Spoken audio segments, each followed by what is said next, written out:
And it is my privilege to be here and address these three wonderful ladies on behalf of all the directors' wives, all your wives. And it is such a great privilege for me because we all, they all would have loved to be here, and they all told me to hug and kiss you, all three of you, because you have become very dear to us all. Impressions can be everlasting, as we all know, and they leave behind a memory, special memories. I've chosen Nelie to speak to you first. Nelie, when I think of you,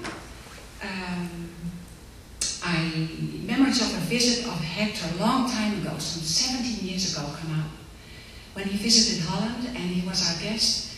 And with the four of us, our son Matthew, he was still a very young guy, we went out to a restaurant, and of course, there came out Hector's magic bottle, and he used it quite a lot. And our son has never forgotten it, he still remembers. But many people suggest that that is the reason why Hector is so passionate.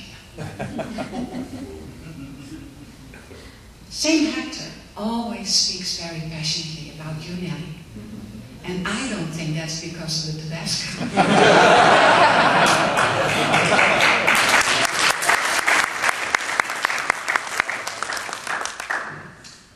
He just loves you.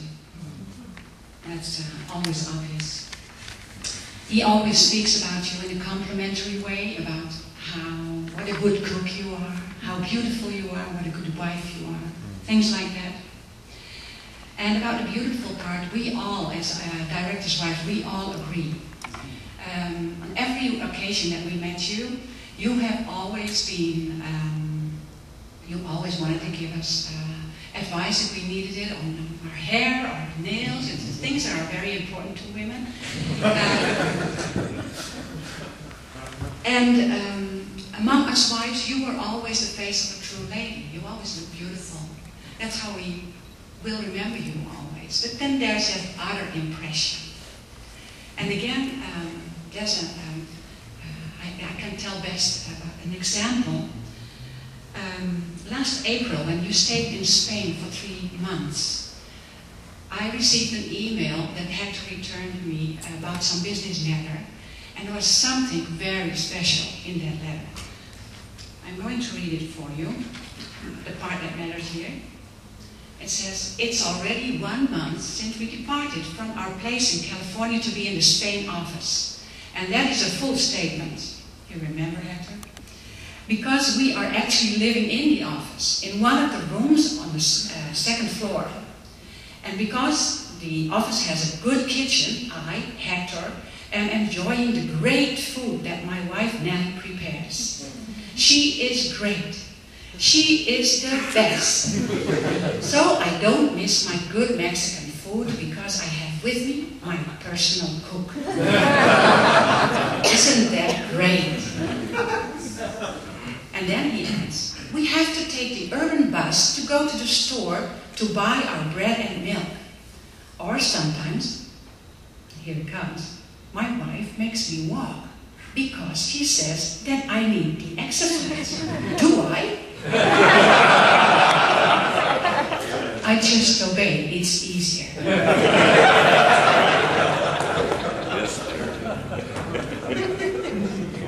I smiled when I read that. But there's something quite beautiful if you look well. And it's something that typifies you, Nelie. You always looked for what was best for Hector. And I just want to emphasize that this time.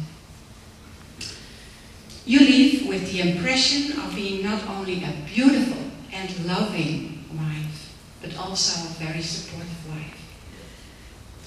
And that is still the highest requirement for any wife in Open Doors. 12 years and 2 months ago, you and Wayne started working for Open Doors. Still, Wayne isn't going to quit, so neither are you. Johan told us already, you are an initiator, and you are a strong woman. You're not going to quit. You beat many disappointments. You never gave up physically. Your oncologist described you as such a positive person, always with a smile. We can learn a lot from you, Mary. Your life is a beautiful melody to both God and man. And I thought it was so significant that when you moved to a street called Birdsong Lane.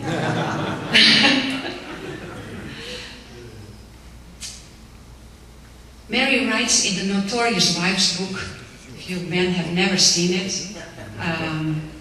please ask your wife for it. She writes, my involvement is being part of Wayne's OD work, traveling with him throughout New Zealand and help out in the office. Well, we all know that you've done a lot more than that, a lot more. Like traveling with Wayne far beyond New Zealand, bringing Bibles and encouragement, and ministering to our brothers and sisters with a heart always filled with the love of Christ.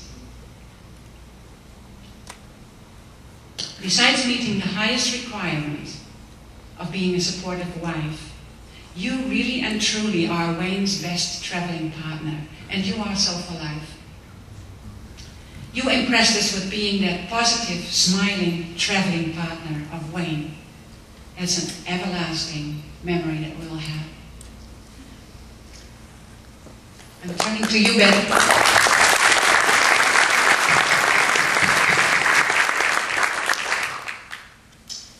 Betty impressed us husband with heavy responsibilities, who traveled a lot in many difficult countries throughout Africa. Many times, many times, encountering really dangerous situations. For you, Betty, to be able to let him go time and time again, you needed a strong faith in God. And that is why you impressed us as being the strong force behind Sarah. Supportive, you've been more than that. Much more. You joined the women's prayer meetings for years. I don't know how many years. Years on end. And we all know that that is where the real power gen is generated. That's where you work, a very important spot. But that wasn't enough for you. You encouraged many wives whose husbands were in prison. And I've asked myself, and I'm asking you, I wonder how many of us know how to encourage a wife whose husband is in prison? Well, Betty knows. She knows that. It still didn't stop there. You stayed in contact with the wives of the co-workers so that they would also feel part of the Open Doors family. A very important thing. I could go on. She even started to do up the back garden of the Open Doors office in 2001. Is that correct? That's you. This quiet lady, leaves with the impression of being a strong force behind her husband. I myself am the wife of a traveling husband. I know, like all four of us, Mary, Nelie, and Betty, we know that that's not always an easy position. Sometimes can be very difficult. Many people outside the ministry, for instance, don't know what it is like, so we could never count on their support.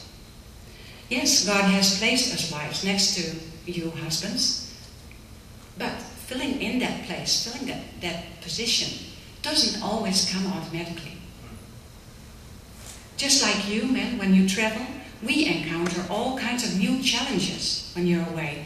We had to learn to cope with many, sometimes very stressful and urgent situations on our own. Precious and jewels. The heart of her husband trusts in her. And tonight we add the last verse to that. It says, a woman who fears the Lord is to be praised. Give her the fruit of her hands, and let her works praise her in the gates. These gates are here tonight. And although you may not be used to it, I would ask you to come up and stand next to me, Nelie, and you, Mary, and Betty. Would you please come here? I'm going to say that I'm proud of knowing you. I'm really proud of knowing you. You've been an example to me and to all of the directors' wives. And we greatly appreciate what you have done. I'm going to give you something very special. Next to the fact that they have asked me to hug and kiss you, they have sent in their treasured memories and quotes, intimate quotes and farewell words, and they're all here in a special edition of the Wives Book. So none of these Wives Books are the same. They're especially for each one of you. This one is for you, Mary. And here's the hug and kiss.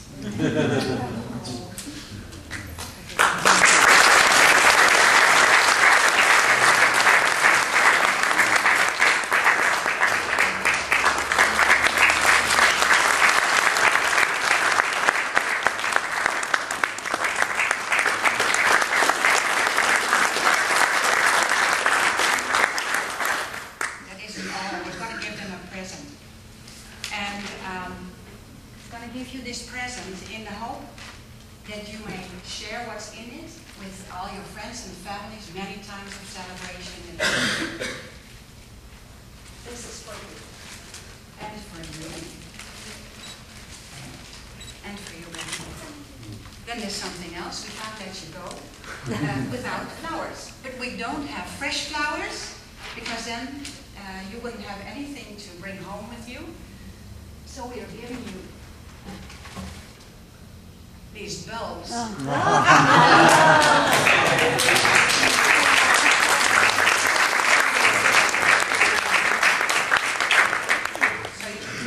very own garden, and we love and appreciate you.